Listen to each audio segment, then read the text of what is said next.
24 yeas, 15 nays, Mr. President. Show the bill passes. Winners and losers. Gay is not a permanent thing. The cultural divide on full display. Conservative changes on the way to the governor. And they're looking to get their win with Governor DeSantis. The price of gas. The price of war. The view from the congressman from Miami-Dade and Monroe. If promoting diversity and inclusion in the FLPD is the hill I die on, I will sleep well tonight. Fired and firing back. The ousted Fort Lauderdale police chief makes his case. The big news and newsmakers all live this week in South Florida. Good morning. Glad you could join us. I'm Michael Putney. I'm Glenna Milberg, and we begin today with the price of gas. It is one of the most local ties to the debate over inflation and cutting ties with Russia over Ukraine and the Biden administration's delegation to Venezuela last week. One of the loudest critics of that is South Florida Congressman Carlos Jimenez, and he joins us live. Congressman, good morning. Great to see you. Good morning. Morning. How are you all doing? Well, we are well, thank you. I should say, for the record, Republican from the 26th Congressional District. Congressman, we'll get to the Venezuela oil situation in a minute, but first, Ukraine. What we are seeing, what the world is seeing, is heartbreaking and infuriating. This war of choice by Vladimir Putin. Is the United States doing all it can to help the Ukrainians? I think we're doing a lot, but I don't think we're doing all we can, and we should have done it sooner. You know, the Ukrainians were asking for lethal weapons, back in November, and we did not give it to them. We waited until the invasion started, and then we started giving some of the weapons. And so, yeah, I think the United States can do more. Look, this whole thing that somehow if the Polish, if the Poles give MiGs to Ukraine to have Ukrainian pilots fly them, it's somehow, oh my God, we've never done that before. Hey, the Russians used to give MiGs to the North Vietnamese and also anti-aircraft missiles to the North Vietnamese that shot down hundreds of American planes. Yeah, but so, the White House, Congressman, yeah.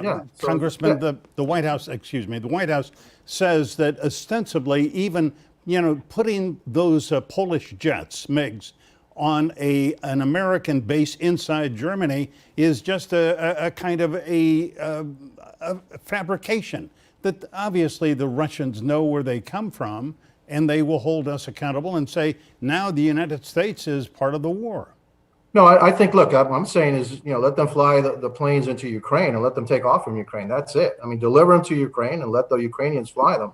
But the fact that, that somehow, that we're supplying MiGs to Ukraine is somehow something, really escalating all kinds of wars. The Russians have done that. They did it to us in Iraq. They did it to us in Vietnam. They did it to us in Korea, for God's sakes. They kept supplying the North Koreans, the Vietnamese, the Iraqis, with lethal weapons while we were involved. We were directly involved in those conflicts. And so it's no different. And, look, if Putin's going to say, hey, if you give them cookies, I'm going to start World War III. Eventually, hey, how far is he going to go? How far are we going to back down? We need to give them lethal aid and let them fight their own fight.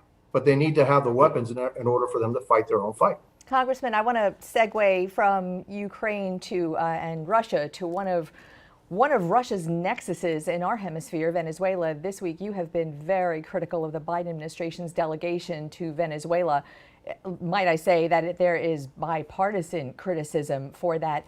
The administration this week said that was little to do with the possibility of getting oil from Venezuela and everything to do with the detention of U.S. citizens there, that this was planned for a few months. There was actually a pre-meeting there in December. Your take on that, Congressman? Yeah, I got a bridge I got to sell you in Brooklyn, too. You want to buy it? I don't believe it for a minute. In fairness, which part don't you believe? I don't believe the part that they didn't go there to try to negotiate and have an opening with the Maduro regime and try to get some, oil, from Venezuela. I don't believe that for 1 minute. Look, I was hearing an operative or somebody that worked for the Clinton administration, I think for the Obama administration, and when he was asked, hey, where could we make up this shortfall in the Russian gas? He even mentioned Iran. As soon as he did that, I knew we were in trouble. So And can I so, just yeah. the whole oil and gas in this moment that we're in, the whole oil and gas import conversation, I think, is much more complicated than either side of the political spectrum is having right now. The import from Russia for the U.S. is less than 8% of the oil. So is that really such a huge deal as it is in the headlines at the moment? Oh yeah, it is, because that shortfall, it leads to much higher, gas prices. Look, we were pumping over 1 million barrels a day more before Biden got into office. And Biden's, war on the petroleum industry and our oil industry is the direct cause of this dependence on foreign oil. We were energy independent. That is actually not what the U.S. Energy Information Administration is saying. That is not what they're saying. Really? We weren't pumping 1 million barrels more of oil per day before he got in? Really? That the pumping now is actually at a four-year high. But I don't think so. But no, so, ma'am. so let's get into that a little bit, because, like I mentioned, it's a very to your point, it's a very complicated calculus here. Yeah. So well, what the Biden administration said this week is that there are 9,100, more than 9,100 leases that the industry, that oil producers have right now, would take a long time to put the infrastructure on those leases, on that land. However, isn't the onus at the moment with the decision of the oil industry and its investors in what to do short term and long term? No problem. But last month, okay, what's called, I think, the Federal Energy Regulatory Commission put out a new rule, and the new rule says that if we don't think that this pipeline is necessary, or if it somehow affects climate, we can cancel it. Now tell me, you're talking who's about going to be investing? the pipeline. Who is going to be investing? Yeah, who is going to be investing millions of dollars just at the whim of a bureaucrat says, well, I'm sorry, but your permit is now. We're going to pull your permit after you invest the millions of dollars, and these things do take some time. He pulled the XL pipeline, right as he became the president over a year ago. Now, in order for us to get that pipeline going again, it's going to take a year more to do that. But we need to start. We need to start investing, and we need to stop this war on American energy, which is what this president has done, all in the name of ideology, all in the name of climate change. But you know what? The world is going to need more and more fossil fuels until the year 2050. So why can't it be American fossil fuel? We produce it 20% cleaner than the rest of the world. But this president just puts these blinders on. He's hearing from all these, extreme environmentalists that somehow American oil is dirtier than the rest of the oil in the world. And when in fact, it's the cleanest, produced oil in the world. Yeah, Congressman, it's just, whatsoever. If I may say, it's just not extreme environmentalists. Most of the members of Congress believe in alternative energy sources. You've talked about that on this program. So I have no problem. I have no problem. I have no problem with alternative energy sources. Matter of fact, if we didn't use a drop of fossil fuels in the United States, that's great. But it doesn't mean the world isn't. And so the world is still going to be using fossil fuels, actually increasing fossil fuel demand until the year 2050. Why can't it be American oil? Instead of us exporting our money, why can't it be us making money off of energy? Okay, look, so practically speaking, Putin has used energy as a weapon, all right? We are unilaterally disarming ourselves right now because of this ideology of the president. What can you then, practically speaking, because the industry itself says what happens today does not produce oil until a few years from now, practically speaking, what is your suggestion? What do we do now? We need to start right now. We need to start to get all these regulations that are hampering our energy production and get rid of them right now. Because if you don't start, you'll never get there. So would that be for both oil, gas, and renewables and solar? Is that the full spectrum? Everything, including nuclear, by the way, all right, which is probably the cleanest energy of all, all right? And so we need to do things with nuclear energy, renewable energy, solar power, wind power, plus also fossil fuels, because the rest of the world is going to be on fossil fuel. Look, China isn't using all that much renewables. They're opening up, from what I hear, a new coal-fired plant every week. They don't even they signed the Paris Peace Accords, or I'm sorry, the Paris Climate Accord, They don't even have to meet any standards in the year 2030. They produce twice the carbon than we do. It's insanity Yeah, what we're doing. Congressman, let me just jump in and simply say, the United States, over its long and wonderful history, has done some deals with some pretty disreputable people. And if we were to do, I don't think that deal with Maduro is ever going to come to pass the way it looks now, when Debbie Wasserman Schultz, other Democrats are joining you with one voice saying we shouldn't. But here's my point. Here's my point. You know, if we don't buy oil from the Ayatollahs in Iran, from Maduro in Venezuela, is it okay to buy oil from Mohammed bin Salman in Saudi Arabia, who, you know, appears to be responsible for the murder and dismemberment of Khashoggi and done other things that are really awful in his country? We shouldn't be buying oil from anybody. We should be producing it here. We have the capacity to produce it right here in the United States. And President Biden continues to have a war on our oil industry here in the United States. So we don't have to buy it from anybody but us. That's who we should be buying it from, ourselves. And then at the end, we should be exporting some of it so that we can dig into Putin's war machine and the way he funds it, which is through what? Oil and gas and energy, because he uses it as a weapon. We need to learn, but we're not doing that. We're disarming.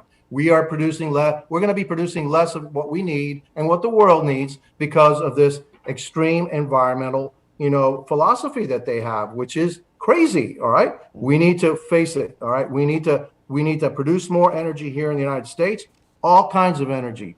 All kinds, and I'm not excluding anything. And we need to. Oil and gas shouldn't be excluded either. Okay. We need to produce a commercial break very quickly, and so stay tuned. 2 minutes. We'll be right back with the Congressman. We are back with Congressman Carlos Jimenez. Congressman, one more energy question before we go somewhere else. You represent Miami-Dade. You also represent Monroe County, probably the most fragile of Florida's counties when it comes to environment. Right. Would you be now or at any time open to expanding Gulf drilling? Gulf drilling, really? Off the coast? No, we've already said that we're not in favor of that. All right, but we don't have to do that in order to be energy independent. So there are a lot of other places and a lot of other resources that we can tap into. But there's been one of the last things that President Trump did was do a ban on offshore drilling all the way from South Carolina all the way down to Florida. And so no, I'm not in favor of that. But listen, so again, I believe in protecting the environment, but I also believe that we can do this in a way that it does protect the environment. And when the world is going to need more and more fossil fuels, no matter what we do here in the United States, it should be American fuel. And we should be, using our resources in that way. And look, finally, I know President Biden is trying to say this is the Putin inflation and this is the Putin gas increase. Only the last part of it is, but inflation and rising gas prices have been happening since day one of his administration. And who does that hurt? It hurts the poor and the middle class the most. Rich people, hey, inflation's fine. They can afford $5-6 a gallon. But the poor and the middle class can't, and that's who's really hurting with the policies of President Biden. Well, Congressman, part of the reason, many reasons, why inflation is nearly 8%, which is unbelievable and hurting everybody in the economy, particularly the poor, as you say. But part of the reason that we've got that kind of inflation, even though the Fed has been keeping interest rates down near zero, part of it is because over the last couple of years, you and your colleagues in Congress, thank goodness, pumped trillions of dollars, maybe $5 trillion into the economy to help it recover, to help us all recover after COVID. So, I mean, there is some cause and effect here, isn't there? Well, I think all of a lot of these, multi-trillion-dollar programs initially may have helped, but also are now funding this inflation. I didn't vote for most of those programs, and so I thought it's going to be A, adding way too much to our debt, and B, fueling inflation, which is exactly what's happening. And yet, Biden and the Democrats want to spend another $3 trillion on a Build Back Better, because they think somehow that's going to solve inflation. Well, How honestly, exactly? Wait a minute, hold on. How exactly pumping $3 billion, okay, and putting $3 billion of cash, into the economy? How is that going to lower costs? It doesn't. Well, it goes against every theory I've heard about it. Congressman Jimenez, Build Back Better is going nowhere right now. But on Thursday and Friday, you and your fellow House members and the Senate all approved a $1.5 trillion bill to keep the government running for until September. A lot of money there for the military, for things that are needed. No money for COVID relief. Is that the right way to go? Absolutely. Look, that's what it takes to run the government of the United States. And then we really wanted to increase the defense spend, because right now we're falling behind. We're falling behind China, and we may even be falling behind the Soviet Union. So we really wanted to increase the defense spending. And so what we did, the original budget that was proposed by President Biden only had like a 3% increase of the defense budget, which was actually below the inflation rate, and had something like 16% increase in non-defense. And what we were able to do, the Republicans in the minority, which is incredible, is we reduced that by about 10% on the non-defense, and then we increased defense spending so that they got about $42 billion more, because we need it. Look, the Russians and the Chinese have just fired off hypersonic missiles. We don't have it. For the first time, I think, in my lifetime, they have some technologies that we don't, all right? And so we know what Putin's going to do with it, and we know what China is going to think is going to try to do with it, because they're out now threatening Taiwan. So we really need to beef up on military, protect our security. But as you say, Carlos, this bill that you voted for and that Congress in a bipartisan fashion voted for, a lot more money for the military. We're always glad to speak with you. It's always lively and fun. Never enough time. Ever. It is. It is. And we'll see you again soon. Thanks very much. Thanks, I look forward to our next bouting match. Okay. We'll get your gloves on. Love you. Okay. All right, thanks. All right, the most controversial bills of the legislative session are now on their way to the governor. Next, South Florida lawmakers weigh in on the wins and the losses and what happens now, live from Tallahassee.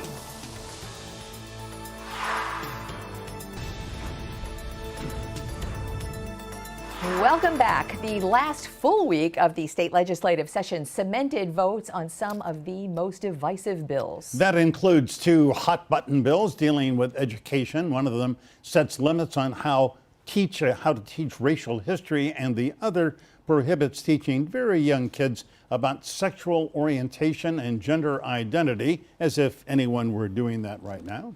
And we are happy to welcome a member of the legislature from South Florida, Tom Fabricio, a Republican from Miramar, and we will soon be joined by State Senator Chevron Jones. Tom Fabricio, great to see you. Good morning. Good morning, Michael and Glenna. How are you? So we're great. You've got one more day before sine die, before you adjourn, and I'm sure you were looking forward to that. Right. We did not expect to have to come back on Monday, and we did not expect the cold weather that we're having. It's about 30 degrees this morning in Tallahassee. Wow. Nice and chilly again. Let's warm things up here with some questions about the session. I have covered these. Glenna was up, for the last couple of weeks. I can't remember a session in a long time where emotions have been so raw. Members of the House and Senate crying while they spoke on the floor of their bodies. I mean, this has really been personal for a lot of people. Has it been personal for you? Well, it's been an exciting session. We've gotten a lot of work done. But Michael, in all fairness, this is not the first year that there are tears on the floor of the Florida House. And we have done a lot of work. I believe it's approximately 3,000 bills were filed. And it looks like I'm looking like I think it's about 300 bills are going to be passed at the end of the session. So other than the 5 or 6 bills that the media has been focusing on, there's been a lot of work, and Democrats have passed a lot of bills. So I believe that unfortunately some of this has been skewed by the media. I will say, point well taken, and I'm going to just lay out there that that's because the media focuses on that which is most controversial. And to your point, Representative, there has been a lot of good work that has gone on in Tallahassee, a lot of bills passed, including some that you sponsored. But because there was such an outcry, we, like you, serve the public. What we saw there was a big outcry from the public against many of those more controversial bills. And it almost looked from the beginning to sort of insiders, and take this as I mean it when I ask sincerely, was some of these big bills, was the passage of these big bills preordained, predetermined? There was no doubt from the outcome. I don't think so. If you look at the parental rights bill, that one went through quite a few amendments before it got ultimately to the floor. I think it was CS for CS for CS. So I think that one, and not to get too technical or inside baseball with those terminology, but the bills changed and they moved along through the committee process, and then ultimately the product that was on the floor at the end, didn't reflect that clearly. And so, for example, preordained, we expected to pass some legislation with regard to Surfside and condominiums, and unfortunately that didn't happen. So things that are preordained, I don't think that's a correct reflection of what really happens here in Tallahassee. What happens in Tallahassee is we have a large discussion, debate as representatives of the members of the community. We come up here and we debate the issues that are being discussed here in Florida, which also reflect what's going on nationally. And then we work those bills out. We go back and forth. And like I mentioned, for example, with Maya's law, that was a Democrat-led bill by our colleague Robin Bartleman, and that passed across.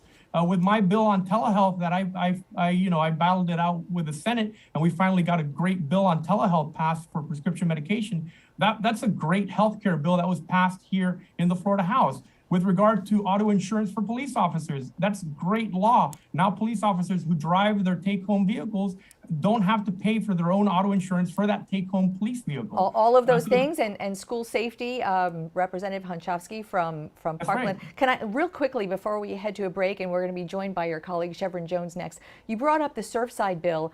Representative Danny Perez of Miami shepherded that almost from beginning to end. It did end in the House because of an amendment that was unsavory to whom? What happened with that? I don't have all of those details of that inside negotiation that occurred. I was certainly not happy with the fact that it ended the way it did. We wanted that. I had early on filed House Bill 811 with regard to condominium boards and condo fraud. And so we're going to come back next year, God willing, if the voters bring us back here, which I'm hoping they will, and keep working on this issue. But there are good bills, and also with the issue of homeowners insurance. The homeowners insurance package that was negotiated back and forth ultimately died. We're currently looking at some major homeowners insurance issues. There are homeowners insurance companies that are going insolvent. So I think we're going to need to take some action. We may have to come back for a special session. That's above my pay grade to determine whether that happens or not. But these are issues that the Florida House is working on and will continue to be working on. All right, Tom Fabricio, hold your place. Don't go anywhere. We're going to take a break, come back with you and State Senator Chevron Jones.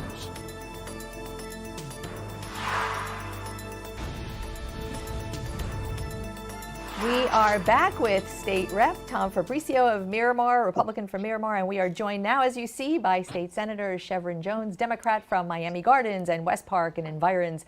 Everybody, good morning again, good afternoon again. So, Good morning, Senator. Good morning. Good morning. Senator Jones, now that you've joined us, I just have to say, watching what's transpired in the last couple of months, especially with, we're talking about the big controversial bills, apologies, Representative, that's what we're talking about.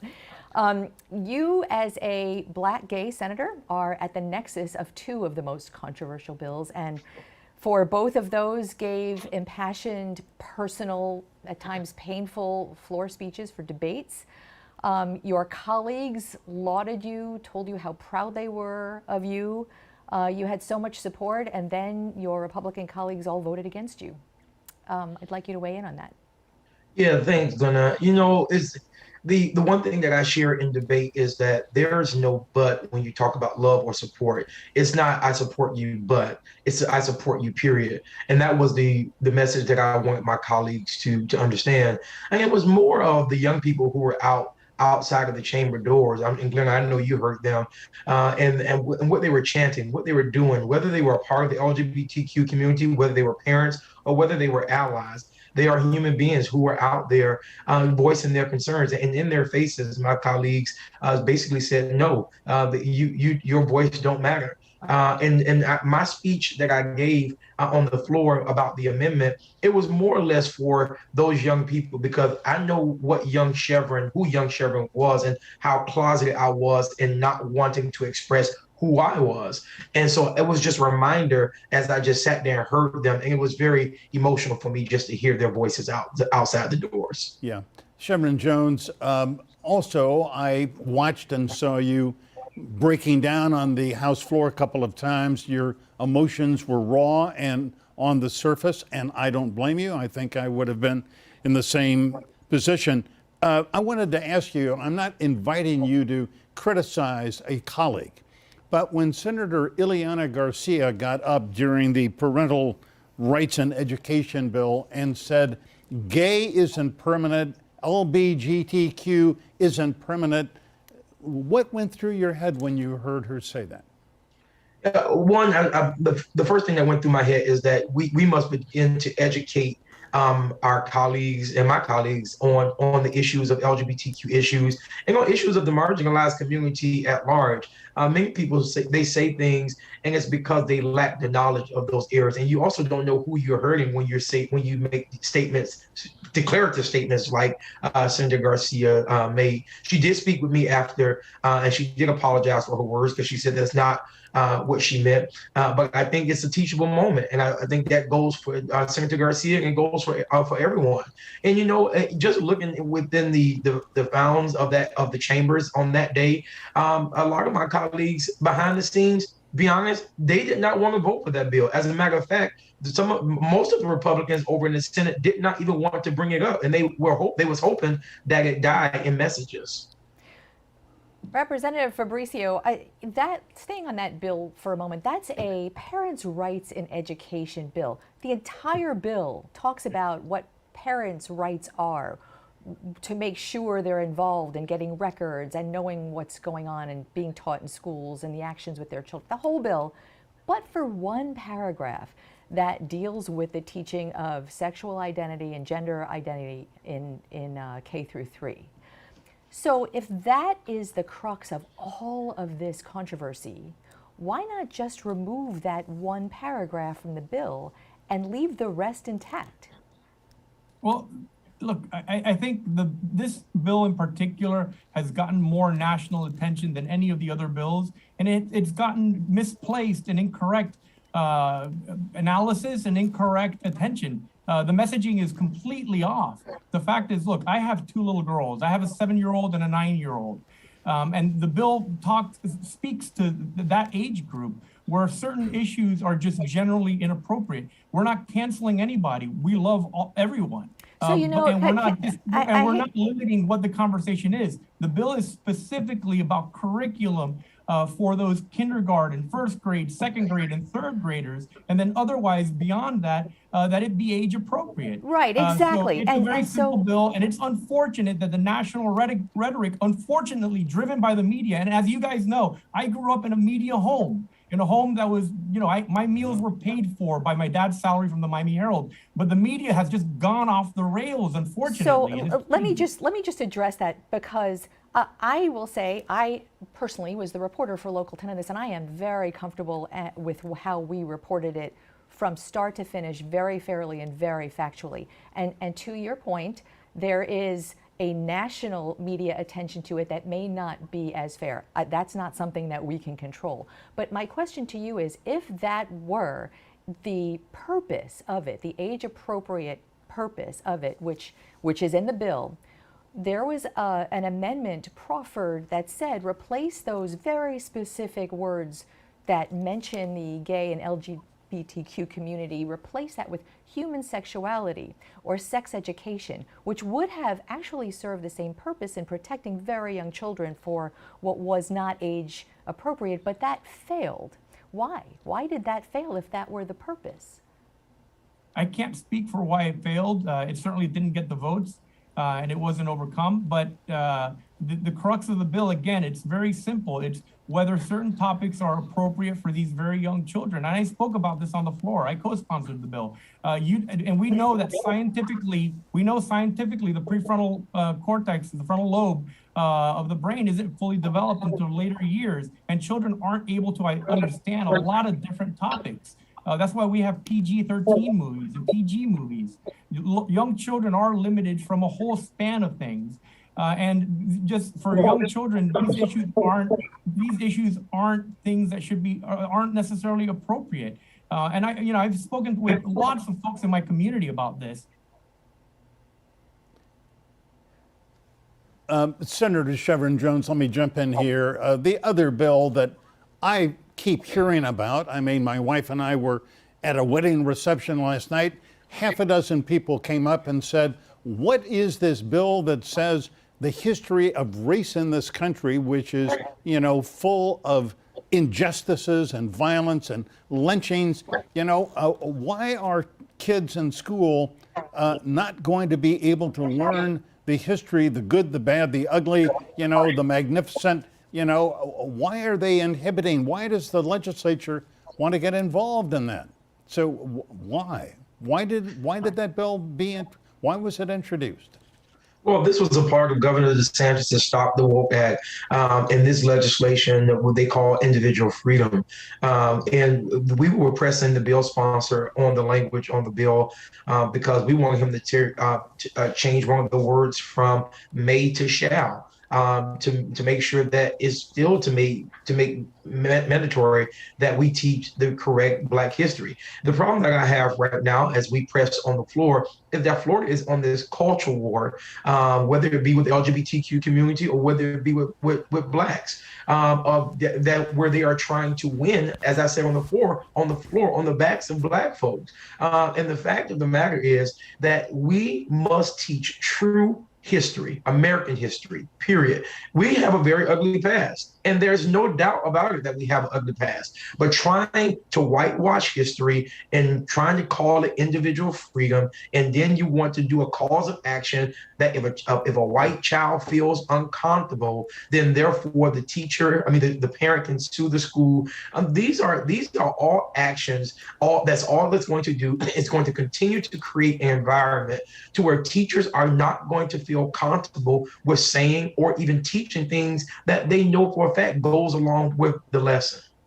Can you, it was something that was really interesting that you said, I'd like you to talk a little bit more about, is the behind the scenes conversations that you have with your colleagues.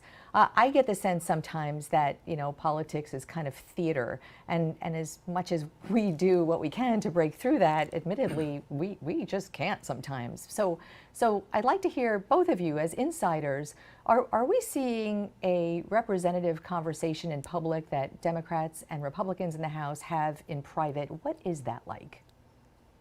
I would say that, we get along quite well here. And I got to tell you, the first time I met, I came closer to knowing Senator Jones was while he was campaigning for my opponent against me. But I had the opportunity to really get to know him both in the Broward delegation and here in the legislature. And I have a heck of a lot of respect and admiration for him. And we ran a bill together last session, not this session, and I look forward to working with him again in the future. So I think we all do generally get along quite well, but we do have different policy views on a lot of different issues, and we are here to zealously advocate for our communities and to bring forth that conversation, to hash out those issues, and to guide the state on behalf of our communities. Yeah. And I applied Senator Jones for representing his community quite well as I work to represent mine. And if you could, Shevrin-Jones, in about 10 seconds, sum up here that question about your relationship, your conversations with your colleagues like Tom Fabricio. Yeah, well, listen, Tom is right. Representative Fabricio is right. We all have a great relationship with each other. We do see policy different. The relationships do help when it's needed. We still have work to do, and I wish we could take those relationships into the chambers to work better with each other as we continue to work through these processes, and especially some of these hard issues that we deal with. On that kumbaya moment of a note, thank you so much, you both. Thanks, it's great gentlemen. to see you, and we Thank always you. appreciate your time on this program. Appreciate all. it. Thanks very much. Thank you. Right. All right, up next, the former Fort Lauderdale police chief who says he was fired because he tried to bring diversity to the ranks is going to be with us. Larry Scarrato is his name, and he's here after the break. Stay tuned.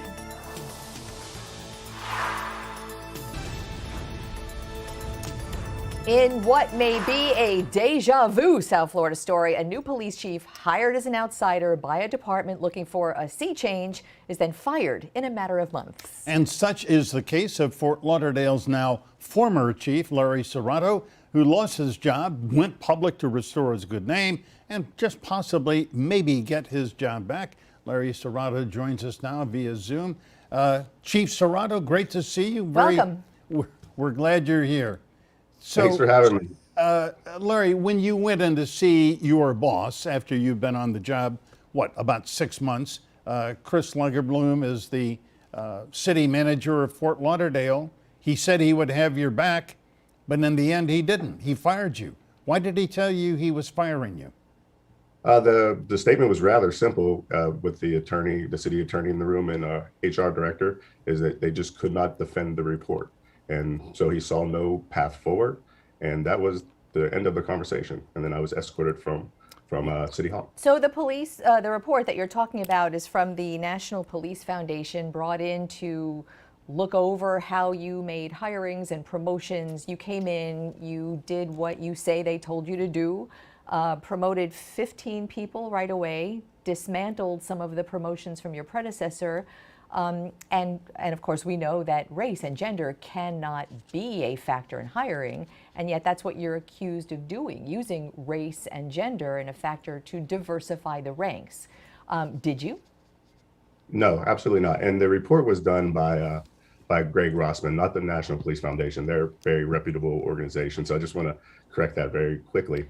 But the reality of it was the diversity and inclusion that I was hired to bring to the organization didn't mean that I would find or promote less qualified candidates.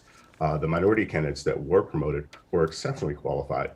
They just were exceptionally qualified and happened to be a member of a protected class. And so of the 15, 9 of the promotees were white. They were also, or white men, they were also exceptionally qualified. So the 15 people that I had the opportunity to promote were beyond qualified, and the 4 that weren't, the 4 that are part of this EEOC complaint, were less qualified than the ones I chose. Yeah. And given that, I stand behind the decisions that I made. Can I just clarify that the National Police Foundation, thank you for that, is doing a report on the police department as a whole, looking into policies and practices. Is that right? That's correct. They're doing like overall culture survey. It was Greg Rossman who was hired by the city to do this report. And one of the things that he reported, he interviewed you for 2.5 hours, but he did not record that interview. It would have been better if he had. He said that on more than one occasion, you, Larry Scarrato, pointed to a wall in your conference room with photos of the department's command staff, and you reportedly said, "That wall is too white." Did you ever say that wall is too white? No, I never said anything about too white or too anything for that matter. It was a reflection in the moment of time. I'm looking at the wall, and of the wall, it had the command team on it. There are 17 of 19 photos that were of white people. And the conversation was relative to diversity and inclusion and building a police department that reflects our community, which is almost minority majority. Our police department that has 32% minority, but I'm looking at a wall that's not reflective of that in any case or any shape or form. And to have an observation in time misconstrued as a statement of being too white was just factually inaccurate.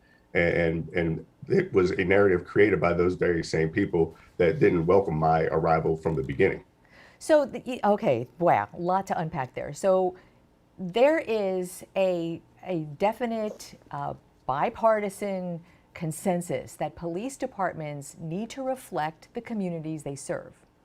And if a police department is not reflecting that community, and yet you as a leader cannot use race and gender in your hiring criteria, how do you take a department and diversify it the right way?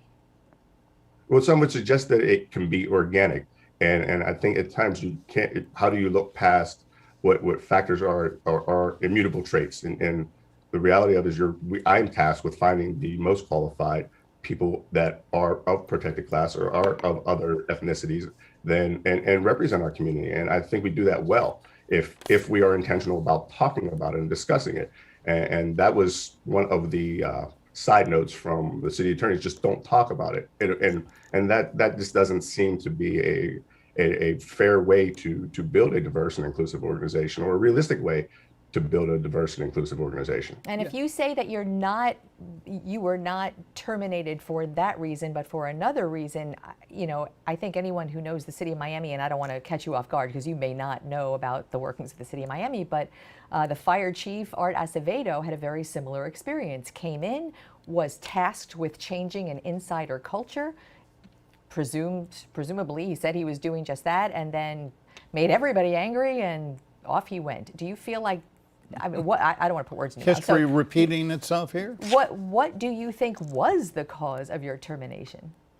Well, they state very clearly that the city manager stated very clearly the cause of my termination was they believed I participated in discriminatory practices for promotion, which is inaccurate in every way. The Rossman report. So what do you think? What do you think? I think the Rossman report is an opinion piece that was created by some of the insiders that had the ability to influence City Hall, and in that, his opinion is that's why it wasn't recorded. There's no transcript to any of the interviews. It's why he only interviewed 21 of the 65 potential witnesses to get a specific narrative, and that specific narrative was to write that I was participating in some type of illegal behavior, and that's just inaccurate and it's false in every way. And that's why I continue to refer to it as an opinion piece. Yeah. Larry, on Friday on public radio in South Florida, Fort Lauderdale Mayor Dean Trantella spoke very highly of you, praised the work you had done, and you appeared this past week with the president of the Broward chapter of the NAACP. She praised you, said you were wrongfully terminated. So you're getting some support. Is there a possibility that you could be reinstated in this job? I would love to be reinstated. I love the Fort Lauderdale Police Department. The people that work there, the men and women are great advocates, great servants to our city. I love the community. I don't control that decision, and I know Mayor Trentalis doesn't either. I guess that would be a decision that the city manager would have to make now that he is provided with, I think, more information than he was originally given. And hearing my side of it, this is publicly is the only time that I've been able to give my side of this story, other than with that report is intimating that I had done. So now maybe with that information, he chooses to take a different path. Obviously, reinstatement is an option, and I would welcome that. However, I don't control that outcome. Worth it to mention that because of the legal ramifications, that is the reason that the city said that they could not speak publicly, although they were invited to do so. Larry Serrato, great to have you with us, and we appreciate your time and your comments today. Thank you. I appreciate you for having me. Have a great day. And you as well. Thank you. All right, we'll be right back.